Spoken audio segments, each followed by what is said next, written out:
বোলপুর স্টেশনে নেমেই খুব কাছেই হোটেল রাঙামাটিতে আমরা উঠেছিলাম। ব্রেকফাস্ট সেরে ফটো সেশন করছিলাম একটু, তারপর টোটো ধরে প্রথমে গেলাম সৃজনী শিল্পগ্রামে। টিকিট কেটে ভিতরে গেলাম। জায়গাটা ভীষণ সুন্দর করে সাজানো, কত সুন্দর সুন্দর ফুল, আর এখানে যে ছোট্ট ছোট্ট নকশা করা ঘরগুলো দেখছো সেগুলো কিন্তু সব এক একটা মিউজিয়াম হিসাবে তৈরি। শান্তিনিকেতনের প্রাচীন শিল্প সংস্কৃতি দেখতে হলে কিন্তু এই মিউজিয়ামগুলো ঘুরে দেখতেই হবে। আর হ্যাঁ, এই যে দেখছো হাতে তৈরি জিনিসপত্র, জুয়েলারি নিয়ে এখানে বহু মানুষ বিক্রি করতে বসেছে।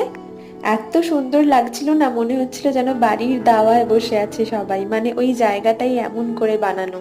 আর এখানে যে বাড়িগুলো দেখছো এগুলো সব বিভিন্ন রাজ্যের বিভিন্ন অঞ্চলের মানুষের বাড়িগুলোর স্টাইল কেমন হয় সেই সব স্টাইলে এক একটা বাড়ি বানানো আছে। আর তার ভিতরে আছে সেই অঞ্চলের মানুষের তৈরি শিল্পকর্ম। বিভিন্ন দেশ, রাজ্য, অঞ্চলের বিভিন্ন স্টাইলের বাড়িগুলোর ছবি আমি তোমাদের নেক্সট ভিডিওতে দেখাবো। ততক্ষণের জন্য টাটা।